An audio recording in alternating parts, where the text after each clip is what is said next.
नमस्कार साथियों, मैं अमित कुमार आप सभी का एक बार पुनः स्वागत करता हूं आपके अपने ही प्लेटफॉर्म यूपी एग्जाम रैंकर्स में।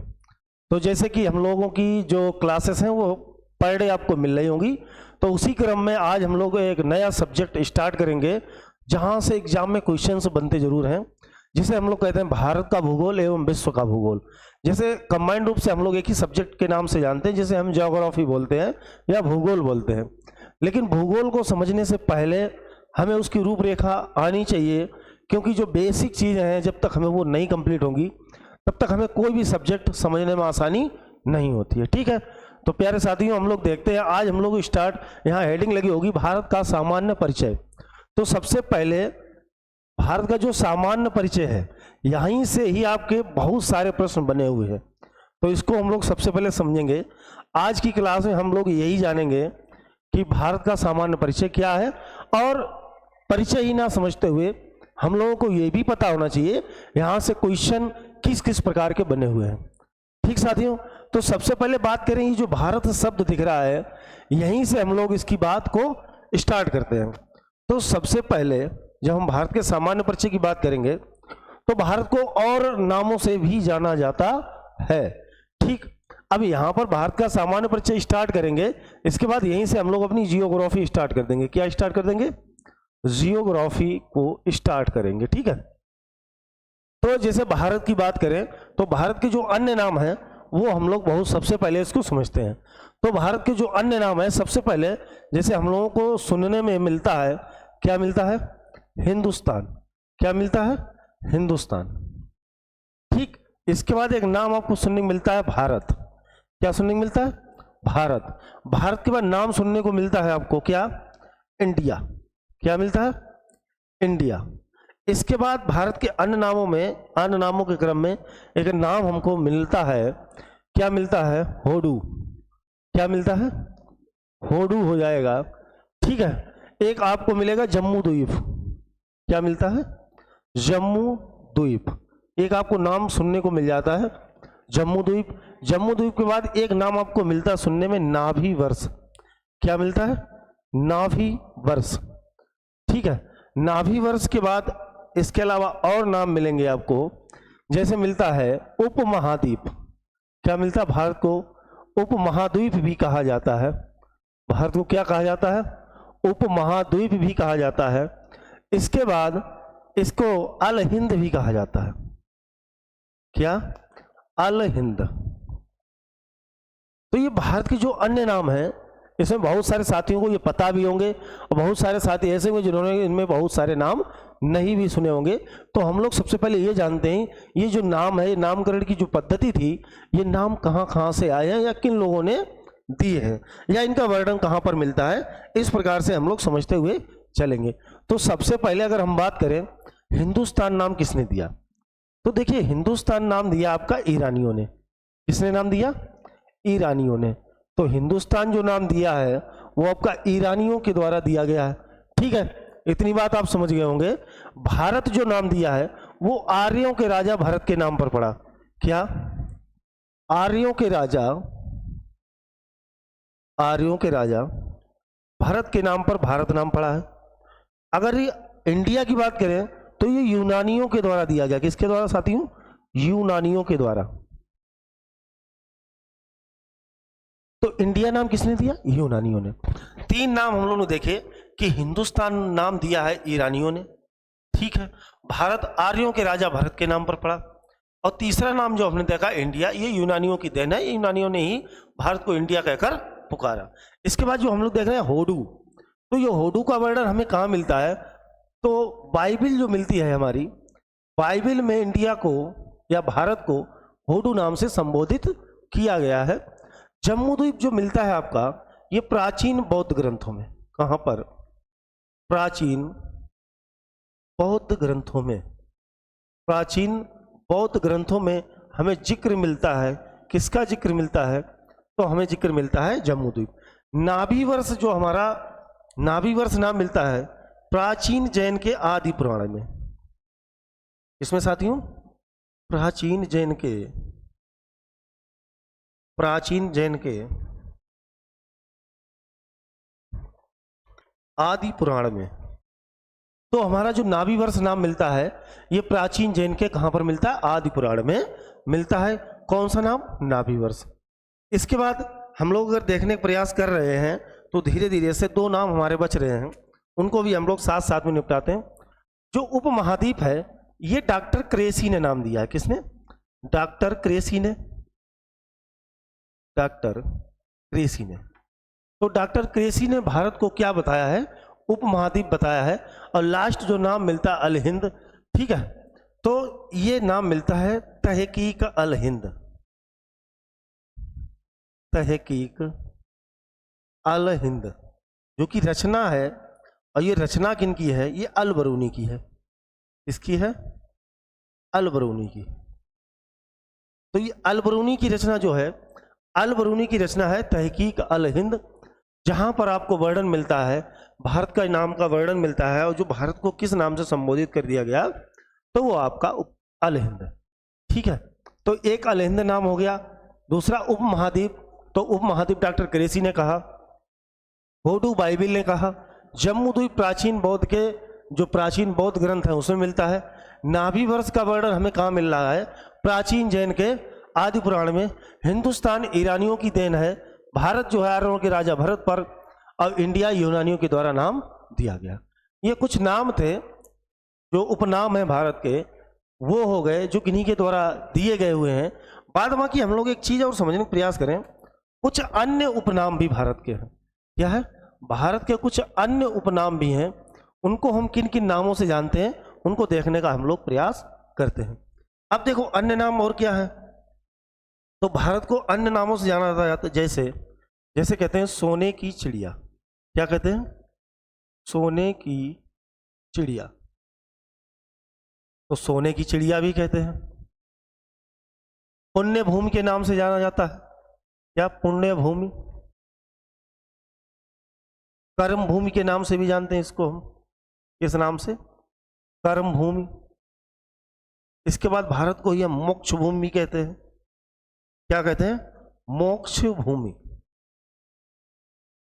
ठीक है। इसके बाद और इनको किस नाम से जानते हैं वो भी देख लेते हैं। इसको हिमवत प्रदेश भी कहते हैं, भारत को ही क्या कहते हैं? हिमवत प्रदेश। हिमवत प्रदेश के साथ साथ, हिमवत प्रदेश के साथ साथ इसको हम एक नाम और देते हैं जिसे हम कहते हैं इलावती प्रदेश। इलावती प्रदेश। इलावती प्रदेश के नाम से भी जानते हैं। कर्म भूमि, पुण्य भूमि, मोक्ष भूमि, सोने की चिड़िया, हिमवत प्रदेश, इलावती प्रदेश, ये सारे नाम किसको दिए जाते हैं? भारत को, ठीक है। इतनी बात यहां तक उम्मीद है आप समझ गए होंगे। भारत नाम आर्यों के राजा भरत के नाम पर पड़ा। हिंदुस्तान ईरानियों की देन है, इंडिया यूनानियों की देन है, ठीक है। जैसे जम्बूद्वीप प्राचीन बौद्ध ग्रंथों में मिलता है, नाभि वर्ष जैन के आदि पुराण में मिलता है, होडू बाइबिल में कह दिया गया, अल हिंद अल बरूनी ने कहा, अपनी रचना तहकीक अल हिंद में कहा है, ठीक है, और उपमहाद्वीप डॉक्टर क्रेसी ने कहा है। इतनी बातें हमने समझी। इसके बाद हम लोग आगे चलते हैं। इसके बाद हम लोग आगे चलें अगर, तो ये भारत आपको दिख रहा होगा मैप में, बहुत अच्छी तरीके से आप लोग देख रहे होंगे। तो ये भारत स्थित है, तो इसकी स्थिति को पहले हम समझते हैं कि ये कहाँ पर स्थित है, ठीक है। इसके लिए हमें थोड़ा एक स्लाइड आगे बढ़ना पड़ेगा, ठीक है। यहाँ पर देखते हैं, तो सबसे पहले हम समझने का प्रयास करें, ठीक, और अच्छे तरीके से समझते हुए चलेंगे, ठीक है। देख लेते हैं।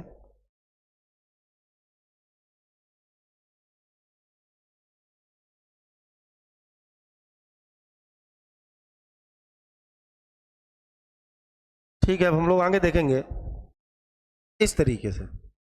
अच्छा, ये हमें पूरा ग्लोब मानचित्र दिख रहा है, ये पूरे विश्व का जो ग्लोब होता है वो बना हुआ है आपका, ठीक है। अब इसमें हम लोग देखते हैं कि भारत कहाँ पर स्थित है। बहुत अच्छे तरीके से समझेंगे, बिल्कुल आराम आराम से, बिल्कुल इत्मीनान के साथ आराम से वीडियो देखिए, और इसके बाद आप अपना नोट्स बनाते हुए चलिए। देखिए कितना मजा आता है पढ़ने में, पढ़ाने में, और उस पूरी प्रक्रिया जो होती है जब तक हम एग्जाम में बैठते हैं वहां तक की कहानी अगर हम समझें तो देखो, ठीक है, बहुत सारे साथी हैं जो इस चीज़ के बारे में जान रहे होंगे, लेकिन बहुत सारे साथियों को इसके बारे में नहीं पता है, तो वो देख लेते हैं बस। बाद बाकी हम लोग चलेंगे फिर धीरे धीरे अपनी इस प्रक्रिया को सीखना सिखाने की प्रक्रिया चलती रहेगी और बहुत अच्छे तरीके से हम समझेंगे। ठीक है, चलो देखते हैं। अब हम लोग मानचित्र जब देखते हैं भारत का, तो भारत की स्थिति हम लोग समझने में थोड़ा कंफ्यूज हो जाते हैं। तो सबसे पहले हम कुछ हमारे ग्लोब पर कुछ काल्पनिक रेखाएं खींची गई हैं। ठीक है, जो काल्पनिक रेखाएं खींची गई हैं उनको हम लोग सबसे पहले देखते हैं।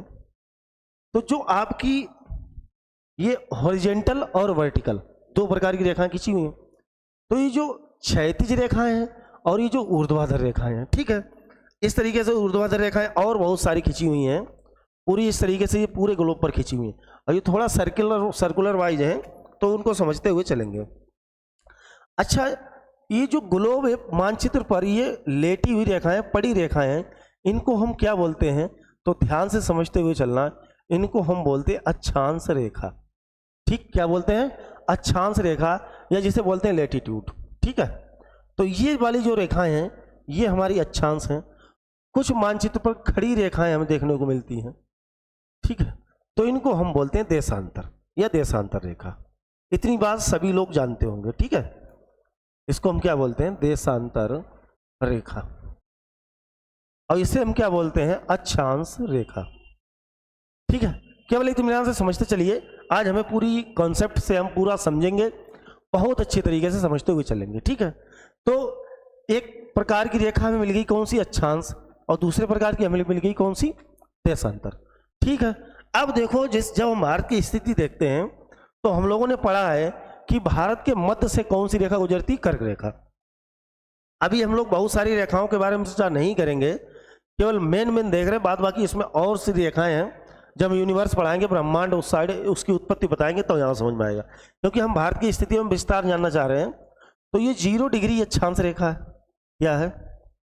0 डिग्री अक्षांश रेखा है। ये 23.5 या 23.5 डिग्री। ठीक, ये भी अक्षांश हो जाएगी क्योंकि सारी रेखाएं कैसी हैं? अक्षांश हैं।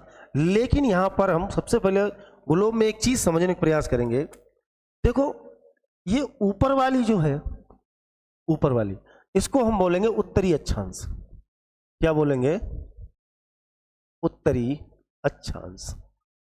ठीक है, क्योंकि ये यहां से ये सेंटर में है 0 डिग्री, जिसको हम विषुवत रेखा, इक्वेटर, भूमध्य रेखा कहते हैं।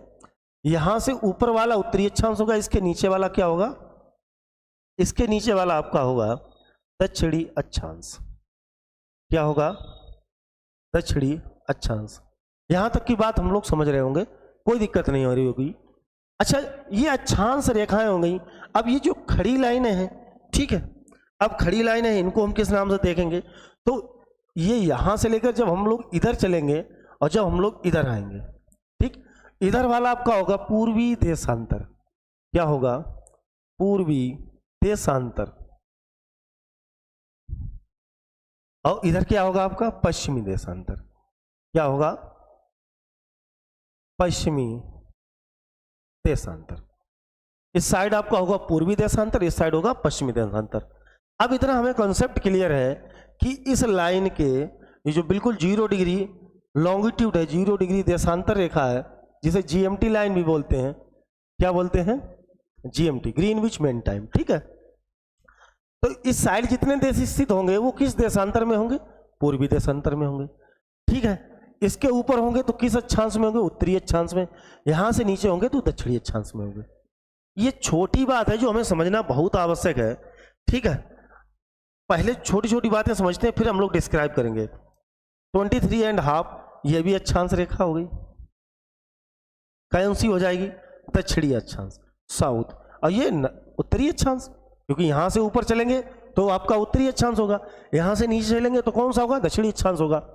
यहां से इधर चलेंगे तो पूर्वी देशांतर होगा, यहां से इधर चलेंगे तो पश्चिमी देशांतर होगा।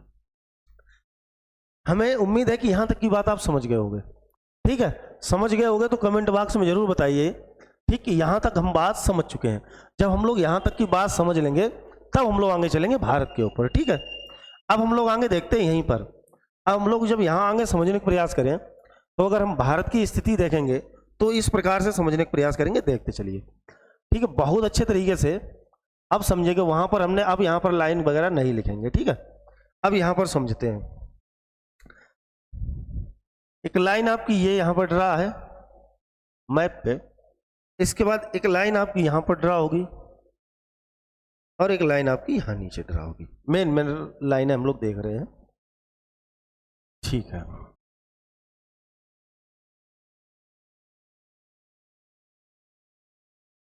ठीक, देखो अब अगर हम बात करें भारत की, किसकी बात करें? भारत की। तो भारत की स्थिति एवं विस्तार की हम जब बात करेंगे, स्थिति एवं विस्तार, तो भारत की स्थिति एवं विस्तार हम लोग किस प्रकार से देखेंगे? देखो ध्यान से समझना। भारत जो स्थित है वो कुछ इस प्रकार से स्थित है।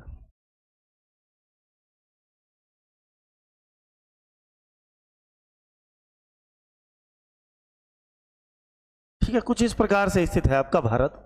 ठीक है, तो सीधी सी बात, ये रेखा आपकी कौन सी है? 23.5। ये 23.5 उत्तरी अक्षांश 23.5 डिग्री नॉर्थ लेटीट्यूड, ठीक, उत्तरी अक्षांश। तो इसी को हम बोलते हैं ट्रॉपिक ऑफ कैंसर, कर्क रेखा। क्या बोलते हैं? कर्क रेखा, इसी को बोलते हैं। और ये भारत के मध्य से होकर गुजर रही है।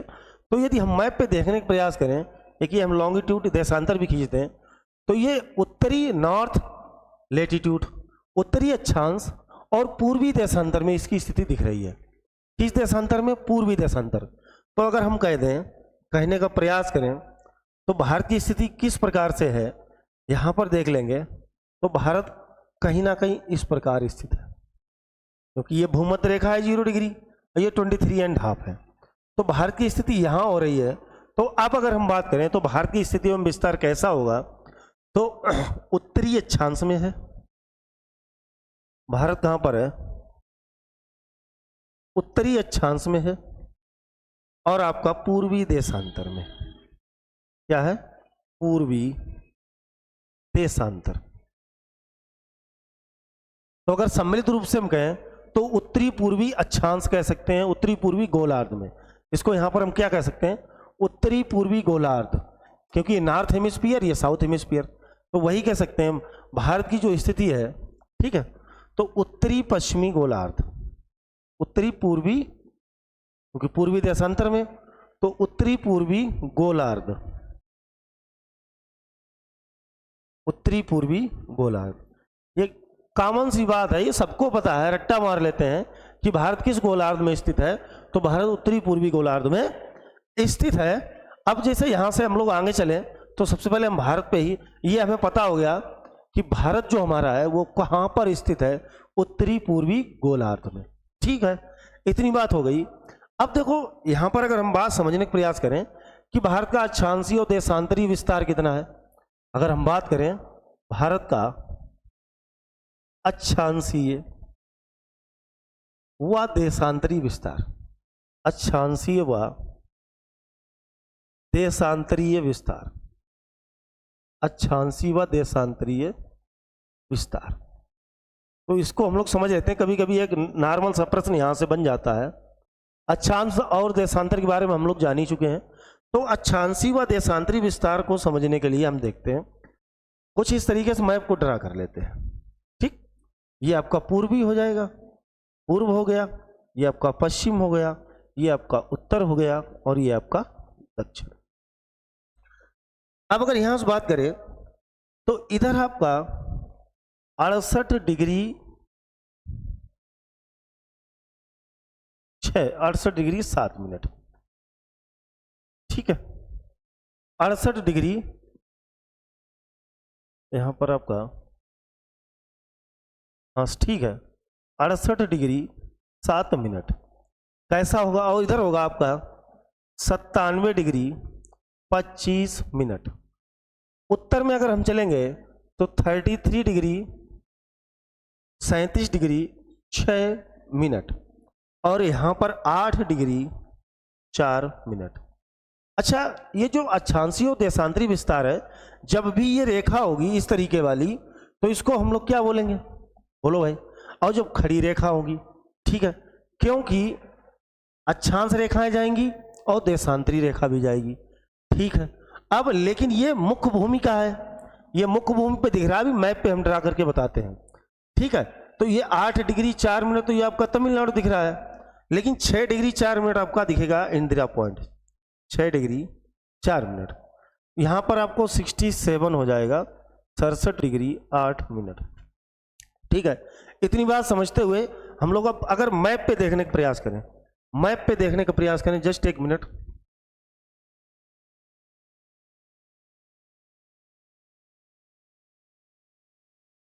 ये यहां पर आपका 68 ही रहेगा, 68 डिग्री 7 मिनट, थोड़ी सी मिस्टेक थी। ठीक है, अब अगर हम अक्षांशी विस्तार की बात करेंगे, तो जब अक्षांशी की बात करेंगे तो सीधा सीधा वो कैसा होगा, उत्तरी अक्षांश होगा।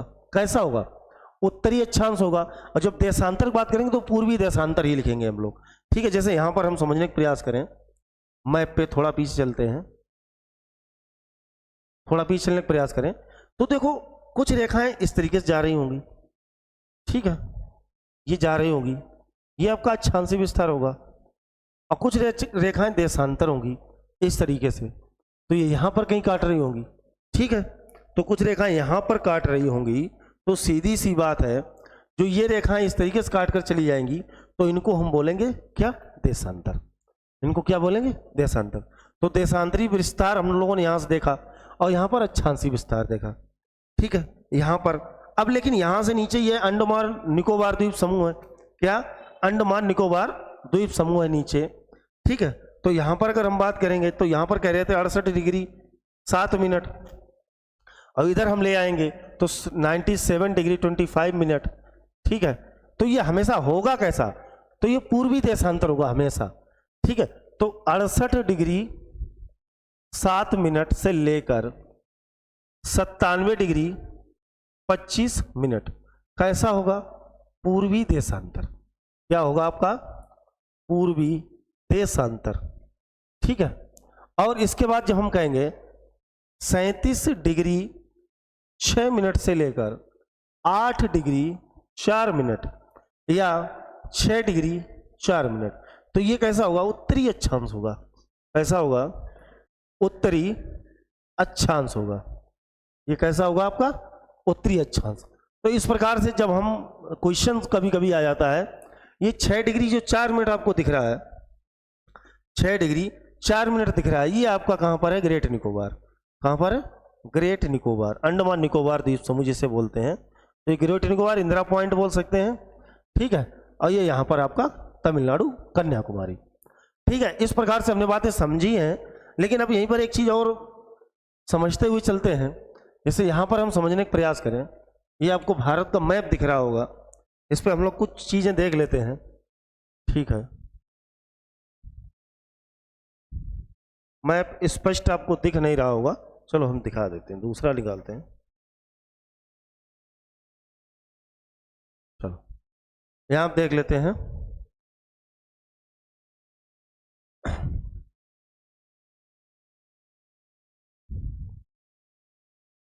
इस तरीके से हम लोग समझने के इस पर प्रयास करेंगे। जरा छोटी सी कहानी है, उसको हम समझ लेते हैं। अब जैसे यहां तक हम अक्षांशीय और देशांतरी विस्तार समझ के आए, कैसा, अक्षांशीय विस्तार अगर बात करें, अक्षांशीय विस्तार, तो अक्षांशीय विस्तार आपका कितना हमने बताया था, अभी जस्ट हम लोग समझ के आए। अक्षांशीय विस्तार 68 डिग्री 7 मिनट से लेकर 97 डिग्री 25 मिनट। ठीक है, अक्षांशीय विस्तार हो जाएगा। अगर हम यहीं से बात करें देशांतरीय विस्तार, ठीक है, देशांतरीय, तो अगर हम इसके देशांतरीय विस्तार की बात करेंगे, ठीक, तो जब देशांतरीय विस्तार की बात करेंगे तो 37 डिग्री 6 मिनट से लेकर 8 डिग्री 4 मिनट, या यहीं पर कह सकते हैं 6 डिग्री 4 मिनट, जो कि ग्रेट निकोबार निकल जाएगी। ठीक है, अब यहीं से हम लोग कुछ इसकी सीमाओं पर चलते हैं। अगर हम बात करें, ये गुजरात से लेकर, ये आपका गुजरात दिख रहा है, अब ये यहां से लेकर इस साइड भारत के क्या है, यहां पर अरब सागर हो जाएगा आपका, यहां पर वे आप बंगाल की खाड़ी, और नीचे आपका क्या है, हिंद महासागर। इतनी बात यहाँ तक समझ गए होंगे। तो सबसे पहले अगर हम बात करें, ये तटों को निपटाते हैं। सबसे पहले अगर तट की बात करें तो इन तटों को निपटाएं, तो सबसे पहले अगर पूछे तटीय राज्य कितने, छोटे छोटे क्वेश्चन बनते रहते हैं यहाँ से, ठीक है। तो इसको नेक्स्ट स्लाइड में देख लें हम लोग। सबसे पहले अगर हम पहले केवल प्रायद्वीपीय भारत की बात करें, ठीक है, तो सबसे पहले हम प्रायद्वीपीय भारत को ही निपटाएंगे, ठीक है। अब देखो, सबसे पहले आपका एक यहाँ पर स्टेट ये दिख रहा है आपको, कौन सा है ये आपका गुजरात हो जाएगा। क्या है? गुजरात। गुजरात के बाद आपका ये दिख रहा है क्या? महाराष्ट्र। फिर महाराष्ट्र के बाद गोवा, ये आपको गोवा दिखेगा। गोवा के बाद आपको कर्नाटक दिखेगा। कर्नाटक के बाद आपको केरला, और केरला के बाद आपको ये तमिलनाडु। इतनी बात हम लोग समझ लें। पहले बात समझें तो गुजरात हो गया, महाराष्ट्र हो गया, गोवा हो गया, कर्नाटका है, केरला है और तमिलनाडु। अब तमिलनाडु के बाद इस साइड हमारा एक स्टेट पड़ेगा आंध्र प्रदेश, और यहीं पर लगा हुआ तेलंगाना, ठीक। आंध्र प्रदेश के बाद उड़ीसा हो जाएगा, उड़ीसा के बाद आपका वेस्ट बंगाल, ठीक। अगर यहीं से हम सारी बातें समझते हुए चलेंगे तो चीज़ें आसान हो जाएंगी, ठीक है। गुजरात, महाराष्ट्र, गोवा, कर्नाटक, तमिलनाडु, आंध्र प्रदेश, उड़ीसा और वेस्ट बंगाल। तो सीधी सी बात करें कि हमारे तटीय राज्य कितने हैं, तो अगर हम बात कर लें तटीय राज्य, तो काउंट भी कर सकते हैं हम लोग। तटीय राज्य, तो हमारे जो तटीय राज्य हैं, काउंट करें यदि, नंबर 1 पे गुजरात, नंबर 2 पे महाराष्ट्र, नंबर 3 पे गोवा, नंबर 4 पे कर्नाटका, नंबर 5 पे केरला, नंबर 6 पे तमिलनाडु, नंबर 7 पे आंध्र प्रदेश, नंबर 8 पे उड़ीसा और नंबर 9 पे वेस्ट बंगाल। तो हमारे जो तटीय राज्य हैं वो कितने हैं? 9 हैं। जो हमारे तटीय राज्य हैं वो कितने हैं? 9। अब उनको हम लोग एक तरफ से देख लेते हैं कौन कौन सा। क्रमबद्ध आपको याद रखना है, ठीक है। आपको क्रमबद्ध लेके चलना है। वो क्रम भी गुजरात, गुजरात के बाद महाराष्ट्र, गुजरात के बाद महाराष्ट्र, महाराष्ट्र के बाद गोवा, गोवा के बाद कर्नाटका, गोवा के बाद आपका कर्नाटक, कर्नाटक के बाद आपका केरल, केरल के बाद आपका तमिलनाडु। क्या हो जाएगा? तमिलनाडु, ठीक है। गुजरात, महाराष्ट्र, गोवा, कर्नाटक, केरल, तमिलनाडु। तमिलनाडु के बाद आपका आ जाएगा क्या? आंध्र प्रदेश। आंध्र प्रदेश के बाद उड़ीसा, आंध्र प्रदेश के बाद उड़ीसा, उड़ीसा के बाद आपका आ जाएगा पश्चिम बंगाल। क्या आ जाएगा आपका? पश्चिम बंगाल। लगे हाथों यहीं से जो क्वेश्चन बनता है उसको निपटाते हैं हम लोग। ये जो तटीय राज्य है इनकी संख्या अगर पूछे तो 9। अगर इनकी दूरी पूछ ले, इनकी कितनी दूरी है, तो आपको याद रखना है 6100 किलोमीटर। कितना? 6100 किलोमीटर। इतनी बात यहां तक कि सबको समझ में आ गई होगी, ठीक है। तो इनकी कितनी है? 6100 किलोमीटर है दूरी की। अगर हम बात करेंगे तो 6100 प्लस यहीं पर 2 द्वीप और हैं हमारे। इधर ग्रेट निकोबार हो जाएगा आपका। क्या हो जाएगा? ग्रेट निकोबार। इधर लक्षद्वीप हो जाएगा, ठीक। इधर हो जाएगा आपका क्या? लक्षद्वीप। तो ये दोनों क्या है? द्वीपीय राज्य है, ठीक। तो ये दूरी हो गई। ये मुख्य भूमि किसके तटीय दूरी है। अगर द्वीपों सहित बात करें, द्वीपों सहित अगर हम लोग बात कर लें, द्वीपों सहित कितनी है, तो 7516.6, 7516.6 किलोमीटर। तो जब हमने ये द्वीप भी यहाँ पर ऐड कर दिए, दोनों लक्षद्वीप समूह और अंडमान निकोबार द्वीप समूह, तब हमारी ये कितनी हो जाती है? 7516.6। एक बात और देख लेते हैं। जब हमने अक्षांशी यहाँ विस्तार पढ़ा था, तो यहाँ पर आपकी 8 डिग्री 4 मिनट है, और यहाँ पर आपकी यहाँ भी रेखाएं गुजर रही होगी, तो ये आपकी हो जाएगी 6 डिग्री और 4 मिनट। 6 डिग्री और 4 मिनट। इस प्रकार से हम लोगों ने यहाँ देखा तटीय राज्य, ठीक। इसके बाद आगे चलते हैं। इसके बाद यदि हम आगे चलें तो स्थलीय राज्य भी हमें देखने हैं, ठीक है। स्थलीय राज्य देख लेते हैं, ठीक है। स्थलीय राज्यों को देखने के लिए सबसे पहले हम एक मैप थोड़ा रफली ड्रा करते हैं।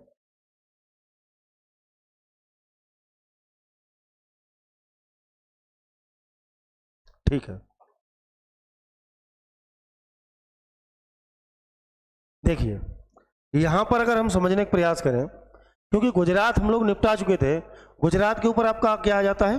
राजस्थान। क्या आ जाता है? हिंदी में लिख देते हैं, यहां पर आपका आ जाएगा राजस्थान, और राजस्थान के ऊपर आपको दिखेगा यहां पर पंजाब। क्या दिखेगा? पंजाब। अब यहीं से आपका ये क्या है? Jammu and Kashmir, J and के, इस प्रकार से ये आ जाएगा जम्मू कश्मीर। इधर आपका ये पार्ट दिखेगा क्या? लद्दाख। क्या दिखेगा? लद्दाख। और लद्दाख के जब इस साइड नीचे आएंगे तो यहां पर आपको दिखेगा क्या? हिमाचल प्रदेश। हिमाचल प्रदेश के इधर आपको क्या दिख रहा है? उत्तराखंड हो जाएगा। ठीक है, उत्तराखंड के बाद इधर आपका क्या दिखेगा? यहाँ पर उत्तर प्रदेश दिखेगा। और उत्तर प्रदेश का इस साइड हम जो लोग 7 सिस्टर्स पढ़ेंगे, यहाँ पर आपका सिक्किम हो जाएगा। क्या हो जाएगा? सिक्किम हो जाएगा। ठीक है, सिक्किम के बाद इधर अगर हम लोग चलेंगे यहाँ पर, तो ये आपको अरुणाचल प्रदेश दिखेगा। क्या दिखेगा? अरुणाचल प्रदेश। अब इधर आपको आसाम दिखेगा, यहाँ पर आसाम हो जाएगा। ठीक है, और आसाम में ही यहाँ पर नीचे आपका मेघालय, इस साइड आपका त्रिपुरा हो जाएगा। अरुणाचल प्रदेश के नीचे आपको दिखेगा क्या? नागालैंड। नागालैंड के बाद दिखेगा आपको मणिपुर, और मणिपुर के बाद आपको दिखेगा क्या? मिजोरम। इस प्रकार से ये यहाँ पर नागालैंड हो जाएगा, मणिपुर हो जाएगा, और ये यहाँ पर मिजोरम। ठीक है, यहाँ पर असम, मेघालय, त्रिपुरा, इसके बाद नागालैंड और मणिपुर और मिजोरम, और ये अरुणाचल प्रदेश। ये तो बात हो रही है, छोटी छोटी बातें थी, ये हम मैप आपको सिखा देंगे पूरा, कोई दिक्कत वाली बात नहीं। इधर यहाँ पर नीचे आएंगे तो फिर बिहार हो जाएगा, वेस्ट बंगाल, उड़ीसा, वो सारा भरना सिखा देंगे। अब जब हम स्थलीय सीमा की बात इसलिए कर रहे थे कि किनारे किनारे पर कौन कौन से राज्य हैं और किनकी सीमाएं, किनकी सीमा किन देशों से लग रही है। ठीक है, उसको समझने से पहले हम लोग एक चीज़ समझ लेते हैं, क्योंकि ये जो पूरा डिवीज़न होगा, सारे स्टेट का डिवीज़न, वो एक पूरी क्लास उसके लिए चाहिए, तो उनको ना समझते हुए हम लोग पहले नंबर पे एक चीज़ देख लेते हैं, और जो हमें समझना बहुत आवश्यक है, जो जानना समझना बहुत आवश्यक है। इसके बाद हम लोग और चर्चा करेंगे कि हम लोगों को आगे कैसे पढ़ना है, किस प्रकार से सिलेबस को कंप्लीट करना है। ठीक है, तो देख लेते हैं इस स्लाइड पे।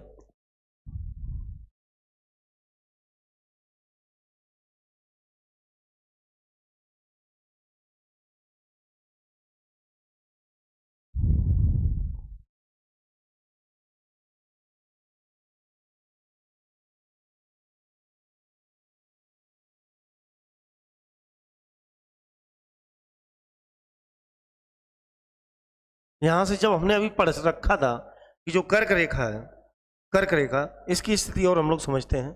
देखो, ये गुजरात से स्टार्ट होती है कर्क रेखा हमारी। कहाँ से स्टार्ट होती है? गुजरात से स्टार्ट होकर, यहाँ पर देखेंगे ध्यान से, जो हमारी कर्क रेखा है वो गुजरात से स्टार्ट होती है। गुजरात के बाद आपकी ये राजस्थान में प्रवेश करती है, राजस्थान के बाद मध्य प्रदेश, और मध्य प्रदेश के बाद छत्तीसगढ़, और छत्तीसगढ़ के बाद ये यहाँ आती है झारखंड, झारखंड के बाद आपका ये दिख रहा है वेस्ट बंगाल, और वेस्ट बंगाल के बाद सीधा आपकी त्रिपुरा और मिजोरम। ठीक, तो अगर हम स्टेट काउंट करें, 1 2 स्टेट काउंट करते हुए चलेंगे, तीसरा स्टेट हो जाएगा ये यहाँ पर, चौथा हो जाएगा, 5वां, 6ठा और 7वां और 8वां। तो एक सीधा सीधा प्रश्न हमारे एग्जाम में बनता है कि कर्क रेखा से, कर्क रेखा भारत के कितने राज्यों से गुजरती है? भारत के किन राज्यों से, किन राज्यों से गुजरती है? इसका क्रम भी आपको याद होना चाहिए। ठीक है भाई, तो इसका क्रम भी हमें पता होना चाहिए कि जो आपका पूर्व से पश्चिम और पश्चिम से पूर्व, पूरा क्रम याद होना चाहिए। देखो एक तरफ से हम लोग लेके चलते हैं। ठीक है, तो किन किन, सबसे पहले आपका कौन सा स्टेट पड़ रहा है? गुजरात। ठीक है, गुजरात के बाद नंबर 2 पे क्या है? राजस्थान। क्या हो जाएगा आपका? राजस्थान। राजस्थान के बाद तीसरा मध्य प्रदेश। क्या हो जाएगा? मध्य प्रदेश। मध्य प्रदेश के बाद उसी से एक राज्य अलग हुआ, क्या हुआ? छत्तीसगढ़। क्या हो रहा है आपका? छत्तीसगढ़। अब छत्तीसगढ़ के बाद बिहार से एक स्टेट अलग हुआ, कौन सा? झारखंड। कौन सा हो रहा है? झारखंड। झारखंड के जस्ट बगल में लगा हुआ क्या? पश्चिम बंगाल। क्या है? पश्चिम बंगाल। और पश्चिम बंगाल के आगे ये यहाँ पर बांग्लादेश, यहाँ से गुजरती हुई जाती है कहाँ पर? आपके त्रिपुरा। कहाँ पर जाती है? त्रिपुरा। और त्रिपुरा के बाद आपका कहाँ पर? मिजोरम। कहाँ पर जाती है? मिजोरम। ये पूर्व से पश्चिम और पश्चिम से पूर्व का क्रम आपके दिमाग में बिल्कुल सेव होना चाहिए। ठीक है, पूरा सेव होना चाहिए कि ये रेखा किधर से जा रही है। तो इसको देखते हुए हम लोग चलते हैं ये इस तरीके से। काउंट आप करेंगे 1 2 3 4 5 6। 6 के बाद आपका ये स्टेट 7वां और ये स्टेट आपका 8वां। तो ये कर्क रेखा भारत के आज 8 राज्यों से होकर गुजरती है। इसमें एक चीज और आपको याद रखनी है, इसमें एक चीज याद रखनी क्या कि प्रश्न ऐसे बनता है कि कर्क रेखा भारत के किस राज्य में सर्वाधिक गुजरती है। तो सर्वाधिक गुजरने के लिए आपको ये दिख रहा होगा, ये आपको दिख रहा होगा मैप में सीधा सीधा, ये आपका क्या है? मध्य प्रदेश। तो मध्य प्रदेश में सर्वाधिक है ये। मध्य प्रदेश में क्या है? सर्वाधिक दूरी तय करती है, गुजरती है। और सबसे कम की बात करें तो आपका राजस्थान। इसको ऐसे याद रख लो कि राजस्थान सबसे बड़ा राज्य और सबसे कम कर्क रेखा कहां पर है? राजस्थान में। कितने राज्यों से होकर गुजरेगी? तो 8। नंबर 1 पे गुजरात, नंबर 2 पे राजस्थान, नंबर 3 पे मध्य प्रदेश, नंबर 4 पर छत्तीसगढ़, नंबर 5 पे झारखंड, नंबर 6 पर बंगाल, नंबर 7 पर त्रिपुरा, नंबर 8 पर मिजोरम। ठीक है, ऐसे प्रश्न बन जाता है। ठीक, कर्क रेखा से भूमध्य रेखा की दूरी कितनी है? आप लोगों को एग्जाम में पूछा जाता है, ये कमेंट बॉक्स में आप बताएंगे। ठीक है, कि भूमध्य रेखा से कर्क रेखा की दूरी कितनी है। ठीक है, तो इतनी बातें ये यहां तक की थी। अब जो हमारा नेक्स्ट चैप्टर आएगा, ठीक है, नेक्स्ट चैप्टर में क्या होगा? Border of India. क्या होगा? Border of India. तो भारत की जो सीमा है, भारत की सीमा, ठीक है, तो भारत की सीमा हम लोग, जिसमें हम जितने भी भारत के सीमावर्ती देश हैं, सीमावर्ती देश हैं, वो हम पूरा कंप्लीट एक वीडियो लाएंगे। नेक्स्ट वीडियो जो होगा कि बॉर्डर ऑफ इंडिया, इसमें जितने भी इस तरीके से भारत की समचतुष्कोणीय इस तरीके से संरचना है, तो यहाँ पर कौन से देश है, यहाँ पर कौन से देश है, यहाँ कौन से देश है, यहाँ कौन से देश है, उनके साथ क्या क्या संबंध है, ठीक है, कैसे कैसे उनके साथ कोई विवाद होगा, तो वो सारी चीज़ें यहाँ से हम कंप्लीट करेंगे। और इस अभी ये जो ज्योग्राफी की क्लास स्टार्ट सिर्फ इंट्रोडक्शन हुआ है। भारत को हमने जाना है कि भारत कहाँ पर है, भारत के मध्य से कौन सी रेखा गुजर रही है, वो रेखा किन किन राज्यों से होकर गुजर रही है, जलीय जो तटीय राज्य हैं, ठीक है, जैसे यहीं पर बात करें हम, ठीक है, जैसे अभी हम लोगों ने तटीय पूछे थे, ठीक है, पूछ ले कि सबसे ज़्यादा तटरेखा वाला राज्य कौन सा है, तो सबको पता है गुजरात। इस तरीके से बाद बाकी हम लोग चीज़ें सारी देखते हुए चलेंगे। बिल्कुल इसमें केवल कॉन्सेप्ट बनाने का प्रयास कर रहे हैं हम, तुम्हारे दिमाग में चीज़ों को कैसे बैठाया जाए, बस समझ विकसित होनी है। इस क्लास से आपको केवल समझ विकसित करनी है, अपनी सीखने का प्रयास करना है। और हम लोग जब नेक्स्ट क्लास में आएंगे बहुत अच्छी तरीके से, इसकी जो दूसरी क्लास होगी बहुत अच्छी तरीके से करवाएंगे। ठीक है, जय हिंद, नमस्कार, तब तक के लिए मिलते हैं नेक्स्ट क्लास में।